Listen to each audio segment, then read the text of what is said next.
411페이지 특수지상권.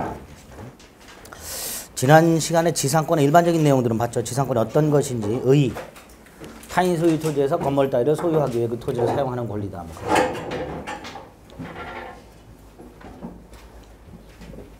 존속기간과 갱신과 관련된 거 있었죠.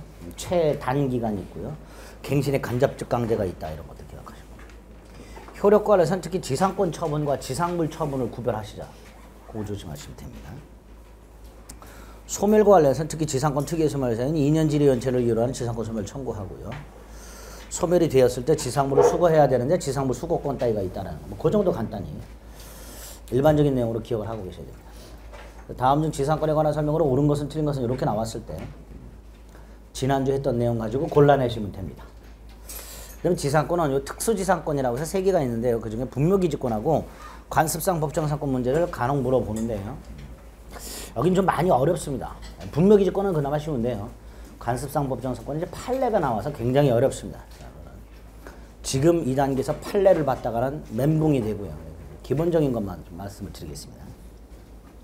자, 특수지상권에 3개가 있는데 그 중에 먼저 구분지상권이라고 나와 있어요. 구분지상권은 간단하게 개념만 생각하시면 돼요.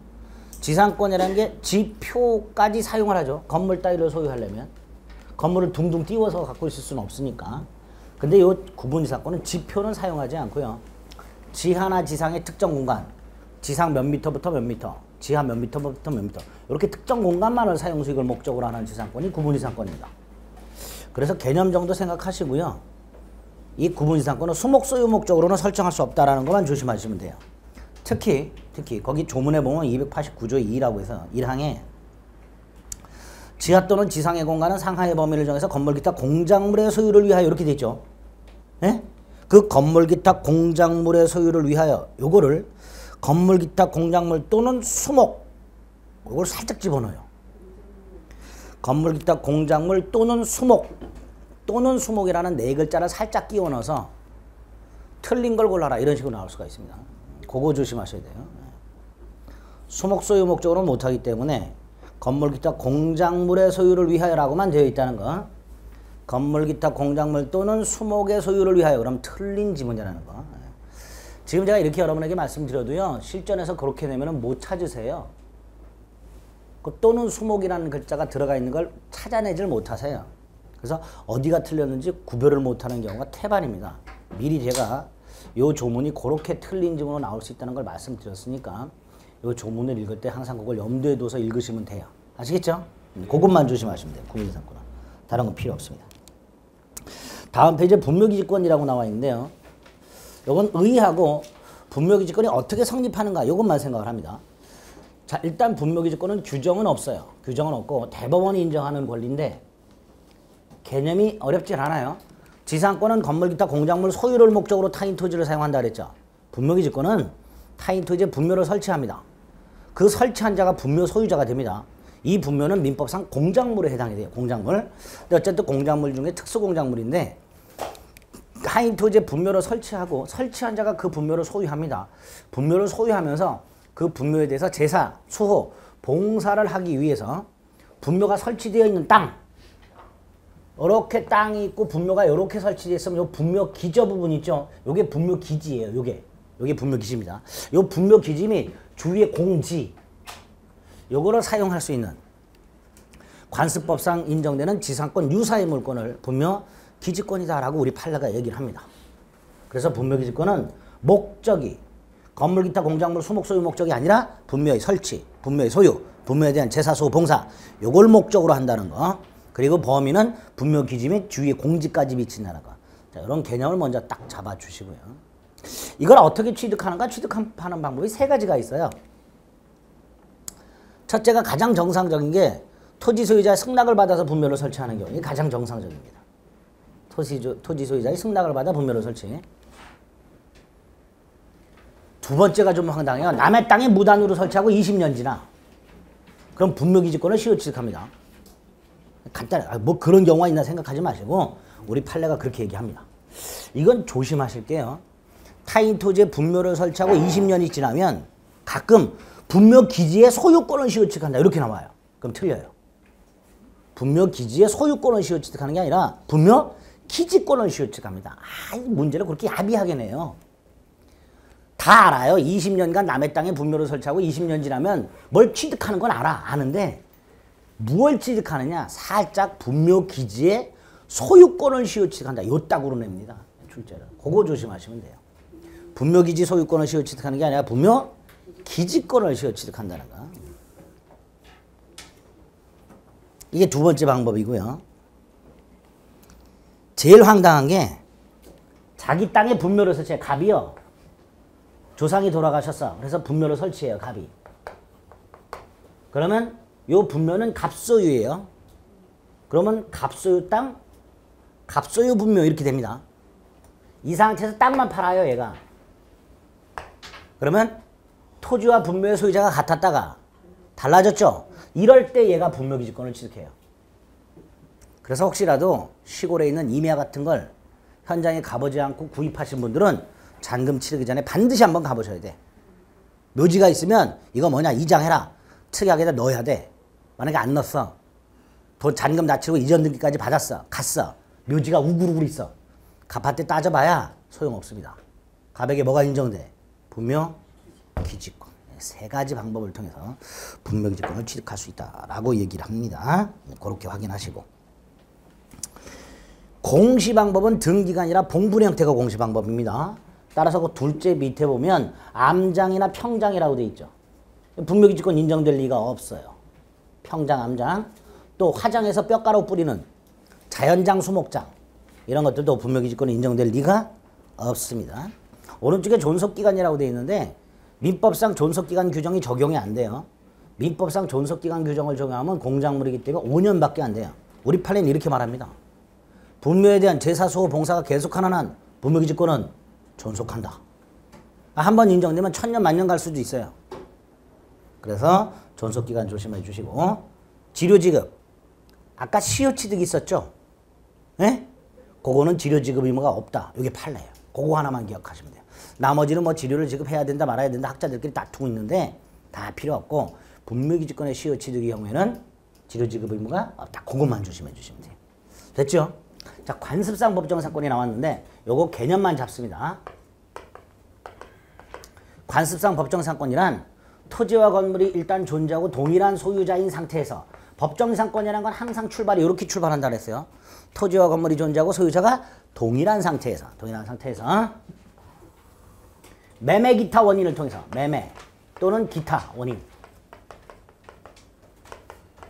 매매 기타 원인이라고 되어 있으니까 원인을 불문한다 이런 뜻이에요. 매매 기타 원인이라는 건 원인을 불문한다 이런 뜻입니다. 어쨌든 토지와 건물이 존재하고 동일한 소유자인 상태에서 원인을 불문하고 소유자가 달라져. 토지와 건물의 소유자가 달라졌어요. 이렇게 달라졌을 때 요 토지 소유자와 건물 소유자 사이에 요 관습상 법정 사건 이 성립을 배제한다 라는 특약 이 없을 때 이런 특약이 없을 때 건물 소유자가 취득하게 되는 지상권을 관습상 법정사건이라고 얘기합니다. 우리 판례 할 때. 잘 생각해 보세요. 법정지상권 인정되는 취지가 뭐였었죠? 지난 시간에 토지와 건물의 소유자가 같았다가 달라졌어요. 그래서 토지와 건물 소유자 사이에 지상권 계약을 맺어야 되는데 계약을 맺은 시간적인 여부가 없었어. 그래서 건물 철거를 막기 위해서 건물 소유자에게 강제적으로 인정되는 게 법정사건이다. 이렇게 말씀을 드렸습니다. 근데 이 법정사건이 우리 민법에 꼴랑 2개밖에 없다고 그랬어요. 기억나세요? 305조가 366조 꼴랑 2개밖에 없어요. 그러니까 쉽게 생각하세요. 토지와 건물의 소유자가 같았다가 달라지는 무수히 많은 경우 중에서 딱 2개만 법정사건 인정이 돼요.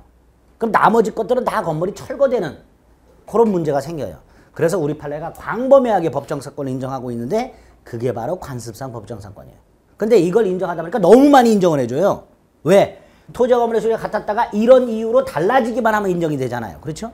그러다 보니까 이 관습상 법정사건은 대법원이 반성을 합니다. 너무 광범위하게 인정해줬다. 그래서 요런 경우에는 관습상 법정사건 인정되지 않는다라고 한 것들이 쫙 나와요. 그거 외우셔야 돼요. 나중에. 에? 멍하시네요. 괜찮아. 이런 게 있다. 이제 나중에 요거와 관련된 판례만 몇 가지 확인하셔. 오늘은 개념만 기억합니다. 개념만. 됐죠? 다음 페이지에 보면 414페이지부터 418페이지까지가 다 판례예요. 이걸 다 이제 여러분들이 3월달, 5월달에 잘게 쪼개서 조금씩 말씀을 드릴 거예요. 미리 마음의 준비를 해두시면 돼요. 됐지요? 예? 네. 지역권 하겠습니다. 이번 순환에는 지상권이 뭐냐만 정확하게 기억하고 계시면 돼요. 법정상권이라든가 관습상 법정상권은 지상권이 기초가 단단해진 상태에서 봐야 그나마 좀 이해가 됩니다. 자, 지역권이라고 되는데 이거 한 4년에 한 번 나와요. 작년에 나왔어요? 네? 네, 작년에 나왔어. 그러니까 올해 안 나와. 안 나오니까 여유있게 개념만 잡습니다. 아, 땡큐예요. 작년에 나왔어. 아, 너무 고마워. 자, 지역권은 하고요. 지역권이라는 게 왜 필요한지 그 개념만 딱 잡습니다. 이 지역권이라는 건 이제 땅지자와 이런 역자를 써요. 이런 역자를 씁니다. 자, 갑소유 땅이 있고 을소유 땅이 있어요. 공로가 이렇게 있어요. 우회도로가 있어요. 이렇게. 한 30분 찬찬히 걸어가면 공로까지 갈 수 있어요. 근데 갑의 입장에서 이렇게 가면 1분이면 가요. 이때 갑에게 을소유 토지를 통행할 수 있는 주의토지 통행권 인정될까요? 안 될까요? 안 된다 그랬어요. 편리하다는 이유만으로 주의토지 통행권을 인정해 주지는 않는다 그랬습니다. 그럼 결국 갑은 이 을소유 토지를 통해서 공로로 갈 수 있는 방법을 하고 계약을 맺어서 통로를 확보하는 방법밖에 없어요. 그렇죠?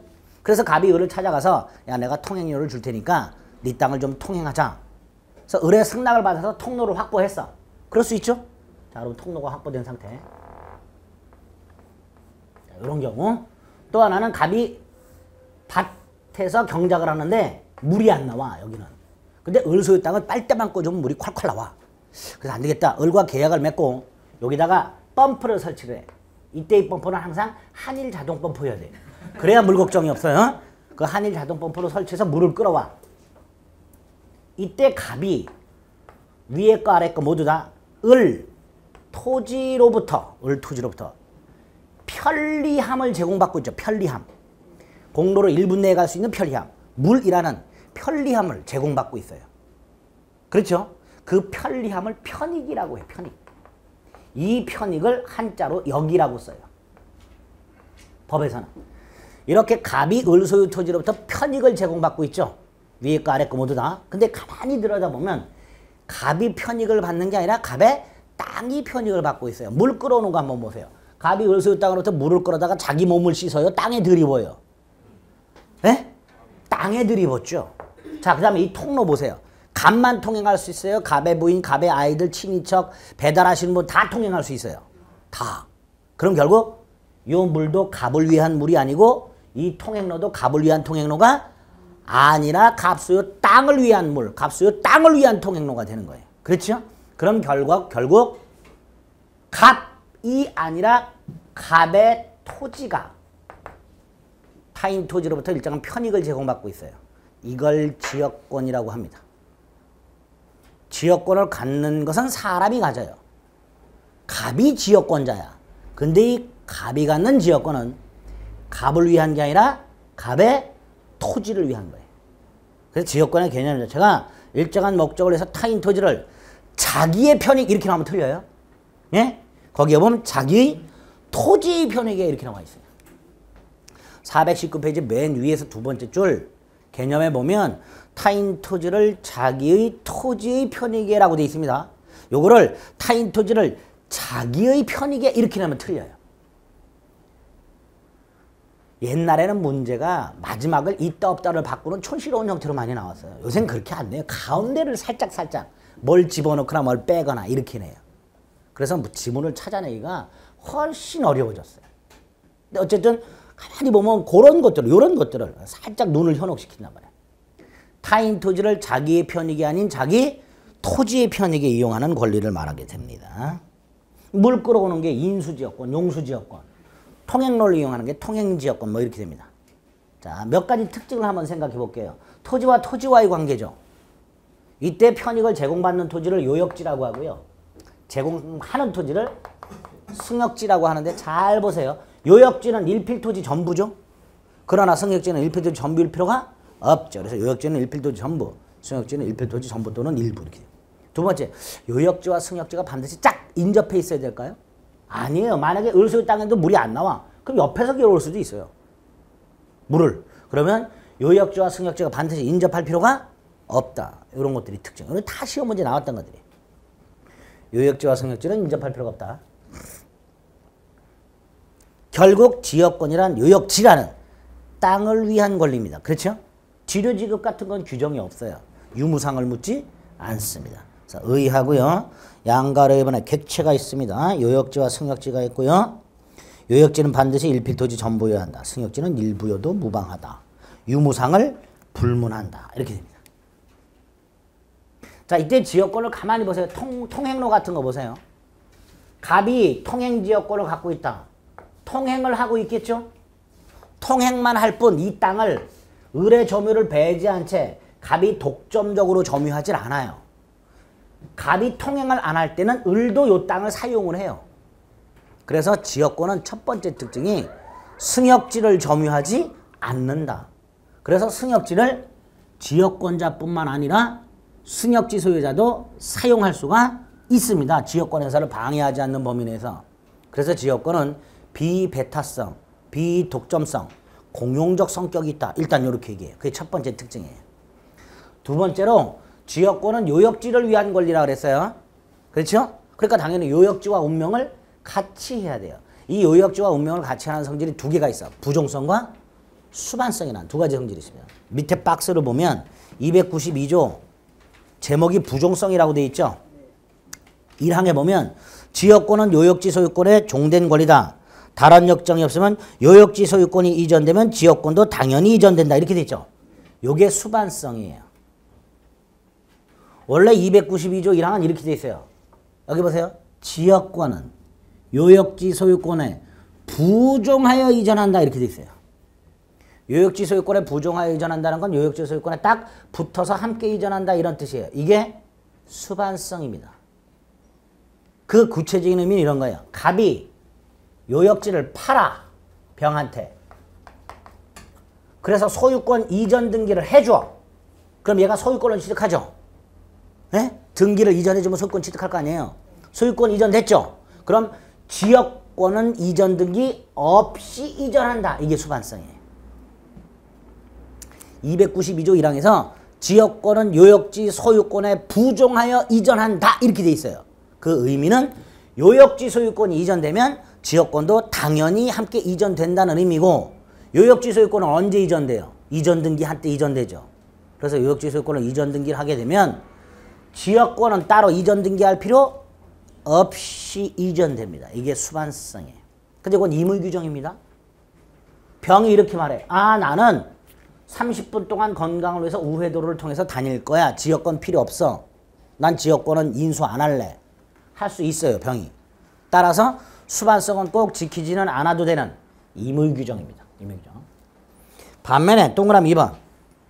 지역권은 요역지와 분리해서 양도하거나 다른 권리의 목적이 될 수 없다. 이렇게 되어 있습니다. 이런 의미예요. 갑이 요역지 소유권은 그대로 둔 채 지역권만 양도하는 게 되냐? 안 된다. 갑이 통행 지역권만 병한테 팔아먹어. 병이 이거 갖고 뭐에 써먹을까요? 요역지 소유권도 없는 병이 통행 지역권만 갖고 뭐에 써먹을까? 써먹을 데가 없죠. 그러니까 지역권만 양도하거나 지역권에만 저당권 따위를 설정할 수 없다. 그게 부종성입니다. 그리고 이 부종성은 강행규정입니다. 강행규정이에요. 부종성은.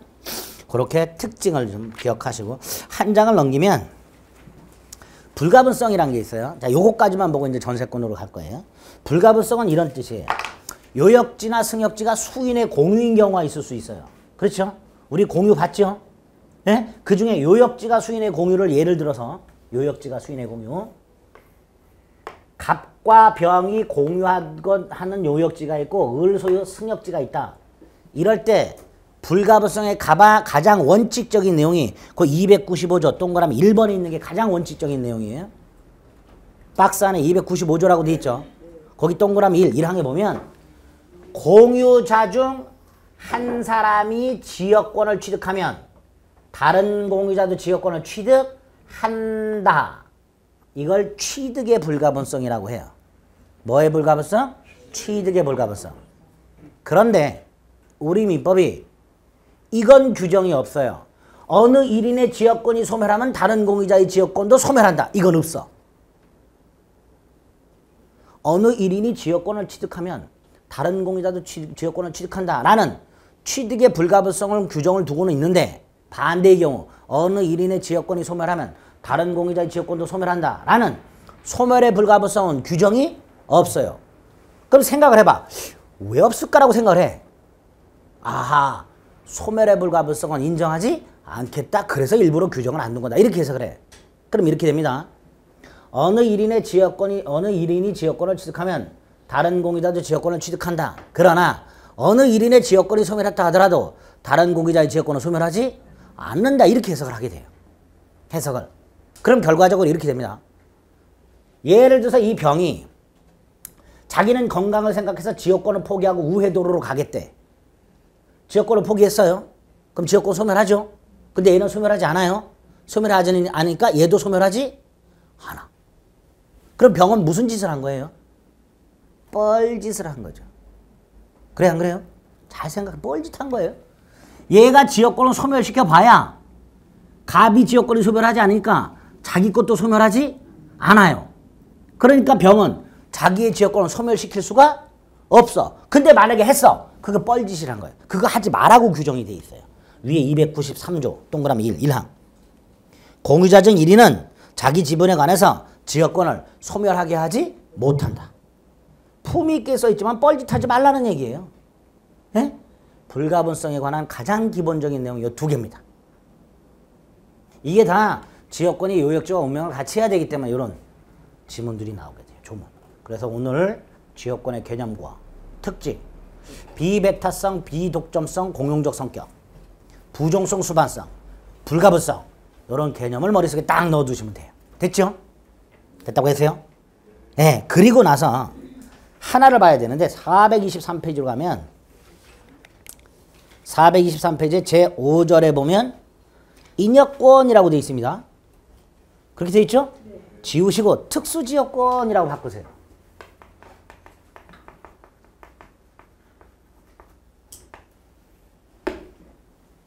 인여권이 아니라 특수지역권입니다. 이름이.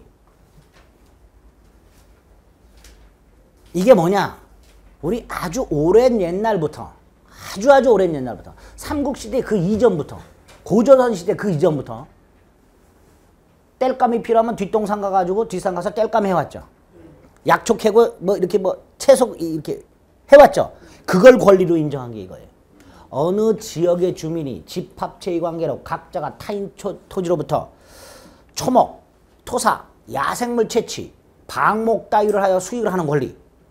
이걸 특수 지역권이다 라는 이름으로 우리 민법이 규정을 두고 있어요.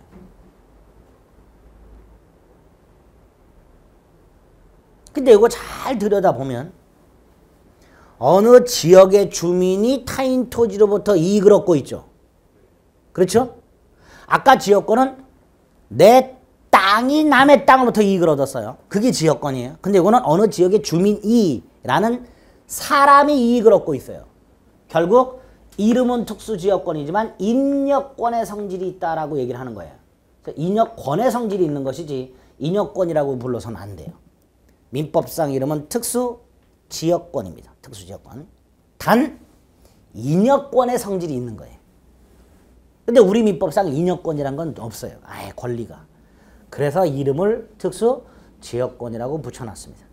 당연히 뭐가 없어요? 요역지가 없어요. 특징, 요역지가 없고요. 어느 지역의 주민이 누리는 권리이기 때문에 양도 상속이 불가능해요. 불가능하겠죠? 시골에 있는 사람이 서울에 있는 사람한테 이걸 팔았어. 서울에 있는 사람은 그 지역 주민이 돼야 돼요.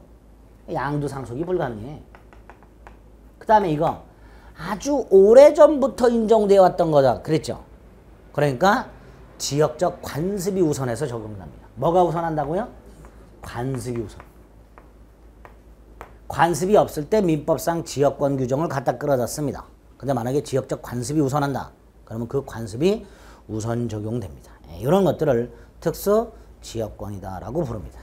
자, 그래서 오늘 지역권의 개념과 지난번에는 지역권의 개념만 말씀드렸어요. 오늘 지역권의 개념과 특징 그리고 특수지역권이라는 게 하나 있다. 딱 이렇게만 머릿속에 넣으시면 됩니다. 됐죠? 안 나온다 그랬어요 오늘 올해. 자 이제 424페이지로 가셔서 전세권을 보셔야 되는데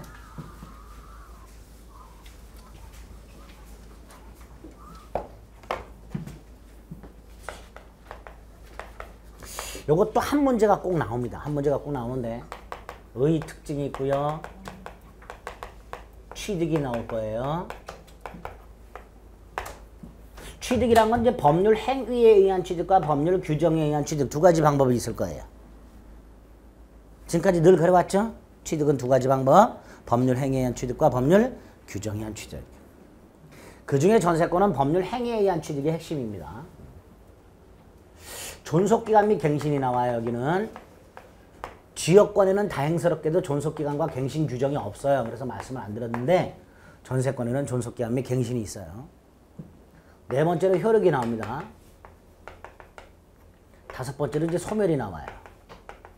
고맙게도 특수전세권은 없어요. 그런데 이 전세권 아예 지금부터 미리 쐐기를 박습니다. 여러분들이 알고 계시는 아파트 전세나 주택 전세와는 전혀 다른 전세권 등기까지 해야 되는 물권이라는 걸 잊지 마세요. 전세권을 꼭 강의를 하게 되면 중간에 나오셔가지고 주택임대차하고 헷갈려서 자꾸 그걸 물어보시는 분들이 계시는데 주택임대차나 상가건물임대차하고 헷갈리시면 절대로 안 됩니다. 절대로. 근데 헷갈릴 수밖에 없어요. 왜? 내용이 거의 똑같아요. 내용이 거의 똑같은데 우리 대법원은 전혀 다른 법률 관계로 봅니다. 전혀 다른. 이유는 전세권은 전세권 등기한 물권이에요. 여러분들이 아파트 전세금을 주고 전세를 들어갔을 때 전세권 등기 한다 안 한다? 해보신 적 없죠? 특수임대차예요. 그거는. 임대차고 임차권이란 채권만 가질 뿐입니다. 근데 전세권은 전세권 등기까지 하는 물권입니다. 물권 기본이. 하여튼 우리가 알고는 주택이나 아파트 전세와는 전혀 다른 거다라는 기억을 구별을 딱 머릿속에 하셔야 돼요. 단 내용은 대단히 비슷하다. 그래서 헷갈리게 되어 있다. 이거 미리 생각하세요. 헷갈리게 되어 있어요. 자, 먼저 전세권의 개념을 정확하게 잡으셔야 되는데요. 이 전세권은 개념 요소가 세 가지예요. 전세금을 지급하고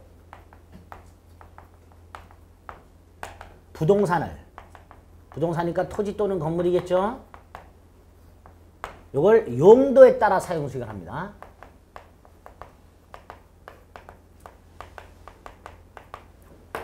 나중에 전세권 존속기간이 만료가 됐어요. 물건을 돌려주게 되면 설정자는 전세금을 돌려줘야 되죠. 만약에 전세권 설정자가 전세금을 안 돌려주면 전세권자는 이 부동산을 임의경매할 수 있어요. 주택임차권에는 이런 거 없어요. 예? 임의경매 못해요. 임의경매할 수 있어요. 임의경매라는 건 저당권 실행경매를 말하는데 간단히 얘기하면 바로 경매 넣을 수 있는 거예요. 바로 경매법원에 경매를 넣을 수 있는 게 임의경매입니다. 일반 채권자들은 자신의 채권을 못 받았다 해서 바로 채무자 소유 목적물을 경매를 넣을 수가 없고 채무자를 상대로 소송을 제기해서 승소 판결을 받아 그 판결문을 가지고 경매를 넣어야 돼요. 이걸 강제경매라고 해요. 그러니까 일반 채권자들은 채무자 소유 목적물을 경매하려면 절차를 하나 더 거쳐야 돼요. 소송 제기해갖고 승소 판결 받고 그 다음에 경매를 넣는. 이게 일반 채권자들이에요. 주택임차인도 마찬가지입니다. 보증금을 못 돌려받으면 임대인을 상대로 보증금 반환 소송을 제기해서 승소 판결을 받아가지고 그 판결문을 가지고 주택을 경매를 넣어야 돼요. 근데 전세권자는 그럴 필요가 없고 바로 경매를 넣을 수 있어. 임의 경매권이 있고요. 그 다음에 그 경매 대가로부터 자신의 전세금을 우선해서 배당을 받습니다. 후순위 권리자 기타 채권자보다 우선해서 배당을 받게 돼요. 그럼 이 전세권은 벌써 개념이 딱 나왔어요. 타인 부동산을 사용 수익하니까 무슨 물권이에요? 용익물권. 그 다음에 자신 돈을 우선 변제 받을 수 있는 거, 경매 대가로부터 우선 변제 받을 수 있는 권리를 담보물권이라고 해요. 그럼 전세권은 용익물권의 성격과 담보물권 성격을 모두 가지고 있는 아주 독특한 권리 이렇게 되는 거예요. 전 세계 우리나라에만 있는 권리다 이렇게 얘기를 합니다. 이게 전세권의 개념이에요. 근데 이렇게 개념을 잡고 나서 이제 또 생각을 해봐요. 우리 아파트나 주택 온전세를 생각해봐요. 반전세나 월세 생각하지 말고 온전세를 생각하면 전세금 주지요. 그 다음에 아파트나 주택은 건물이죠. 그 건물을 아파트, 주택, 주거용으로 사용 수익하죠. 똑같아요, 요게. 똑같죠? 그러니까 겹쳐요. 내용이 겹치는데 다시 한번 말씀드리지만 전혀 다른 거다. 완전히 머릿속에 박으셔야 돼요. 내용이 겹친다 해서 그게 그거 아니냐라고 생각하시면 절대로 안 됩니다. 예를 들어서 아파트나 주택을 전세를 들어갔는데 아파트나 주택의 주인이 전세권 등기까지 해줬어, 나를. 그럼 나는 일단 전세권이 생겼죠. 거기다 주택임대차보호법에 따라서 전입신고까지 했어. 그럼 나는 전세권자라는 지위와 주택임대차보호법상의 주택 임차인은 두 개 지위를 완전히 별개의 지위를 두 개 갖고 있어요. 이 상태에서 만약에 주택 임차인으로서 임의경매하면 안 받아줘요. 전세권자로서 임의경매를 넣으면 받아줘요. 무슨 말인지 아시겠죠? 예? 그 전혀 다른 거죠. 전혀 다른 법률 관계가 존재한다는 걸 잊으시면 안 됩니다. 어쨌든 전세권은 이런 게 전세권의 개념이 있고요. 법적 성질, 부동산을 객체로 한다? 자, 부동산이면 토지 또는 건물이죠. 하나가 딱 빠져요. 농경지 안 돼. 뭐 안 된다고요? 농경지. 누누이 말씀드렸지만 조선시대 이후로 자경의 원칙, 경자유전의 원칙을 우리 헌법의 가치로 삼기 때문에 소작제도를 막아야 돼. 그래서 농경지는 농지법에 의한 임대차나 농지법에 의한 위탁경영을 제외하고는 지상권이라든가 전세권의 목적으로 할 수 없도록 해놨습니다. 농경지는 빠집니다. 자, 이때 부동산 토지 또는 건물, 일필토지 전부 또는 일부, 일동 건물 전부 또는 일부, 일물일권제 예외가 있다 그랬어요. 부동산에 대한 사용수익권이니까 상린관계가 적용이 될 것이고요. 물권이니까 제3자에게 얼마든지 자신의 권리를 주장할 수 있습니다. 예컨대 건물 전세권자, 중간에 건물 소유자가 바뀌었어. 새로운 건물 소유자에게 자신의 건물 전세권을 얼마든지 주장할 수 있게 됩니다. 임대차는 안 돼요. 대항력이 없다면 안 돼요, 임대차는. 임대차가 만약에 새로운 소유자에게 자신의 임차권을 주장하려면 반드시 대항력이라는 걸 따로 갖춰야만 돼요. 근데 전세권은 물권이기 때문에 바로 새로운 권리자에게 자신의 전세권을 주장할 수 있게 됩니다. 오른쪽 맨 위에 물권이니까 당연히 물권적 청권 인정되겠죠. 침해가 됐을 때. 자, 반드시 전세금을 주라 그랬습니다. 전세권에서 전세금 지급은 필수적 사항입니다. 전세금이라는 건 전세권자가 설정자에게 교부했다가 나중에 돌려받는 금전을 말할 텐데 전세권은 반드시 줘야 된다 그랬어요. 근데 이걸 꼭 현실적으로 줘야 되는가? 현금이나 수표를 찾아서 건네주거나 통장으로 송금을 하거나 이렇게 반드시 현실적으로 주고받아야 되냐? 그렇진 않다 그래요, 우리 판례가. 만약에 전세권자가 전세권을 취득하기 전에 설정자에게 빌려준 돈이 있다. 그럼 채권이 있는 거죠. 나중에 전세권을 설정할 때 이 채권을 전세금 지급에 대신할 수도 있다라고 얘기는 합니다. 어쨌든 꼭 줘야 돼요. 현실적으로 주든 기존 채권으로 전세금 지급을 대신하든 꼭 줘야 된다라고 얘기합니다. 그때 그 네 번째 줄에 보면 기존 채권으로 전세금 지급에 갈음할 수도 있다라고. 요 갈음이 뭐뭐를 대신한다라는 순수 한글이에요. 대신한다 이런 뜻이에요. 자, 전세금을 꼭 줘야 된다 그랬어요. 자, 왜 주는지 생각을 해봅니다. 이걸 왜 줄까? 이 전세금은 세 가지 기능이 있다 그래요. 하나가 신용수수라고 해서요. 전세권자가 설정자에게 돈 빌려주는 기능이에요. 돈을 빌려주는 거예요. 그게 신용수수예요. 돈을 빌려주는 거. 두 번째가 전세금에 대한 이자가 있죠. 예? 그 이자가 사용대가의 성격이 있어요.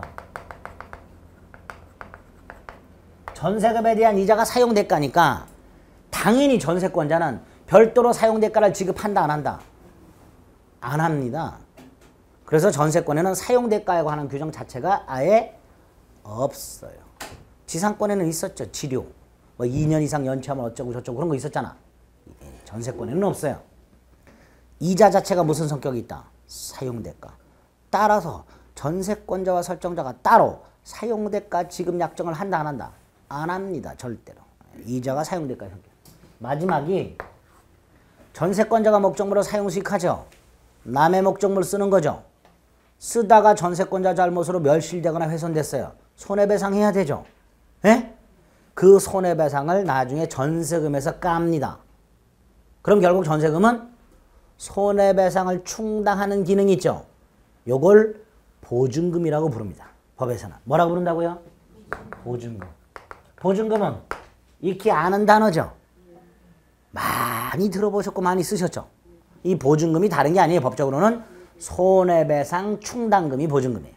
미리 받아두는 거예요. 그랬다가 나중에 손해가 생기면 뭐에서 충당한다? 보증금에서 충당. 요 세 가지 기능이 있다 그래요. 전세금에는. 그래서 반드시 주라는 거예요. 그래서 양가라 3번의 담보금 이게 보증금입니다. 이런 기능이 있고 신용수수 그 다음에 이자가 사용대가의 성격이 있다. 이렇게 기억하시면 돼요. 자, 이때 4번에 보면 전세금 증감 청구라고 되어 있는데요. 우리 이거 지상권에서도 치료 증감 청구라는 거 들어보셨죠? 처음에 약정한 치료가 경제사정의 변동으로 상당하지 않게 되었다.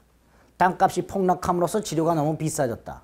땅값이 폭등함으로써 치료가 너무 저렴해졌다. 그럼 당사자는 일방적으로 증액 또는 감액을 청구할 수 있어요. 이게 치료 증감 청구권이 있습니다. 똑같은 게 전세권에 돼 있어요. 전세금 증감 청구라고. 다른 점이 하나 있어요. 다른 점이 뭐냐? 전세금 증감 청구에서는 일방적 증액 청구할 때 감액은 말고요. 일정한 제한을 가하고 있어요. 증액 청구시. 전세금 증감 청구권, 증액 청구나 감액 청구가 다 일방적인 권리고 형성권이에요. 그런데 증액 청구와는 두 가지 제한을 가합니다. 하나가 처음에 약정한 전세금, 지금 현재 준 전세금의 20분의 1을 초과해서 증액 청구할 수 없어요.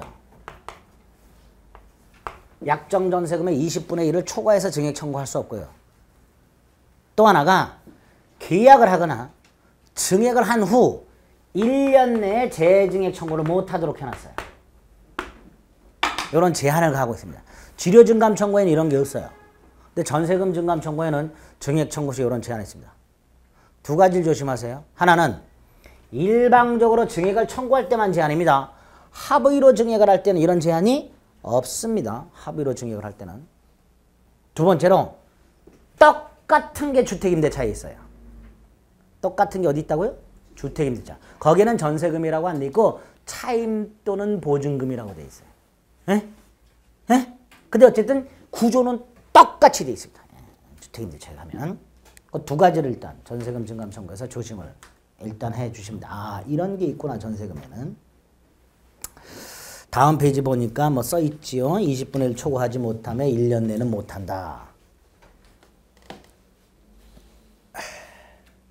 주택임대차에도 증액 한도가 5%라고 돼 있죠. 이게 20분의 1이죠. 5%가 20분의 1이잖아요. 똑같이 돼 있어요. 100분의 5 이렇게. 그 다음에 담보물권의 성격이 있다 그랬습니다.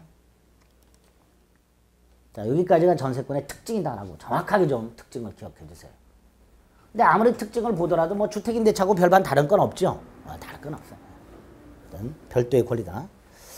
그 다음에 취득. 아까도 말씀드렸듯이 법률 행위로 취득하는 경우와 법률 규정으로 취득하는 경우 두 가지가 있는데 대부분의 전세권은 이걸로 취득을 해요.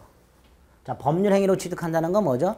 부동산 소유자와 전세권을 취득하고자 하는 자 사이에 뭘 하고? 계약을 맺고. 계약. 전세권 설정 계약입니다. 무슨 계약? 전세권 설정 계약. and 뭘 지급하고? 전세금을 지급하고. 그 다음에 법률행위니까 반드시 뭐 해야 되고? 전세권 등기. 예? 예, 요 세 가지를 갖추게 되면 전세권을 취득하게 됩니다. 반드시 전세권 등기를 해야 돼요. 목적 부동산을 인도하는 거. 이건 요건이 아니에요.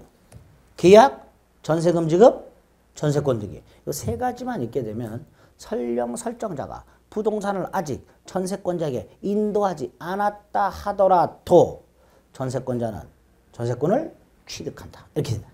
설정 계약에 의한 취득이 핵심입니다. 됐죠? 네, 동그라미 1번에 있습니다. 그거 하나 읽어주시고. 오른쪽 존속기간이 나왔어요. 자, 존속기간은 제가 지상권 할 때 말씀을 드렸습니다. 우리 민법에 두 가지 유형이 있다고. 최장기간과 최단기간이 있다고. 전세권에는 어떤 게 있을까? 최장 10년이 있어요. 뭐가 있다고요? 최장 10년. 최장 10년이 뭘까요? 10년 넘지 못한다. 넘으면 단축시켜버립니다. 토지 전세권이든 건물 전세권이든 전세권 계약을 맺을 때 뭐 15년 안 돼. 10년으로 줄여버려요. 이거 기간 보장, 기간 제한. 기간 제한. 10년 넘지 못한다. 기간 제한이에요. 일단 이게 원칙인데 다만 건물 전세권만은 무슨 전세권? 건물 전세권만은 1년 미만으로 정했을 때 1년으로 본다 이렇게 놨어요. 그럼 건물 전세권은 몇 년은 보장해 주겠다? 1년. 근데 건물 전세권은 최단 존속기한은 1년 이렇게 해요. 조심하실 것은요. 건물 전세권 존속기한을 정하지 아니한 경우 1년으로 본다. 그럼 큰일 나요. 주택임대차나 상가건물 가면 그냥 찬찬히 듣기만 하세요. 주택임대차에 이렇게 돼 있어요. 기간이. 주택임대차 존속기한을 정하지 아니하거나 2년 미만으로 정할 때는 2년으로 본다. 이게 주택임대차예요. 상가건물은 상가건물 임대차의 존속기한을 정하지 아니하거나 1년 미만으로 정할 때는 1년으로 본다. 이렇게 돼 있어요. 그러니까 주택이나 상가건물은 기간을 정하지 않은 경우에도 2년으로 본다, 1년으로 본다 이렇게 돼 있어. 근데 건물 전세권은 그냥 1년 미만으로 정했을 때 1년으로 본다만 되어 있고 존속기한을 정하지 아니한 경우 1년으로 본다. 이건 아예 없어요. 조심하셔야 돼요. 그럼 건물 전세권의 존속기한을 정하지 않으면 어떻게 될까? 건물 전세권이든 토지 전세권이든 존속기한을 정하지 않으면 기간에 정함이 없는 전세권이어서 313조라는 게 적용이 돼요. 건물 전세권이든 토지 전세권이든 존속기간을 정하지 않으면 기간에 정함이 없는 전세권이 되고 313조가 적용되는데 313조에 뭐라고 되어 있냐? 각 당사자는 언제든지 소멸을 통고할 수 있다. 설정자든 전세권자든 언제든지 전세권 소멸을 통고할 수 있다라고 되어 있습니다. 통고에다 초점을 좀 맞추세요. 통고.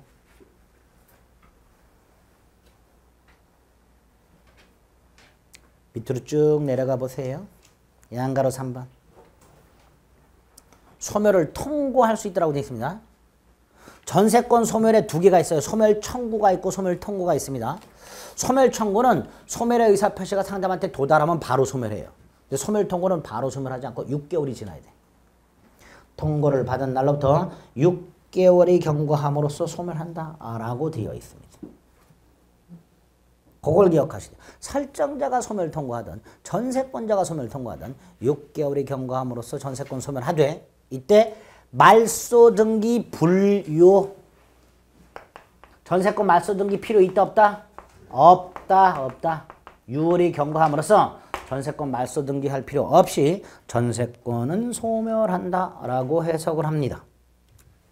나중에 주택임대차와 상가건물임대차하고 다른 점 나중에 가서 또 확인하셔야 돼요. 구별이 돼요. 달라요. 주택임대차나 상가건물임대차하고. 벌써 뭐부터 달라? 주택임대차는 기간 정하지 않으면 몇 년? 2년. 다르잖아 벌써. 건물은 전세권 존속기간 정하지 않으면 기간의 정함이 없는 전세권. 언제든지 뭐 할 수 있다? 소멸 통고할 수 있다. 다르게 돼 있죠? 네, 존속기한 일단 이렇게 돼 있습니다. 두 번째로 기간이 끝났을 때 갱신의 문제가 나오는데 갱신이 세 가지가 있다 그랬어요. 제가 지난 시간에. 약정갱신, 법정갱신, 갱신의 간접적 강제. 전세권에는 갱신의 간접적 강제는 없고요. 약정갱신과 법정갱신만 있는데 약정갱신은 규정이 없어도 인정되는 거예요. 당사자들이 합의로 갱신하는 걸 굳이 막을 이유가 없어. 이거 존속기간만 지켜주면 돼요. 그래서 위에 보면 박스 안에 312조 동그라미 3번 사망 뭐라고 돼 있어요? 전세권은 갱신할 수 있다. 갱신한 날부터 10년 넘지 못한다. 이게 약정갱신이에요. 이 사망이 약정갱신이야.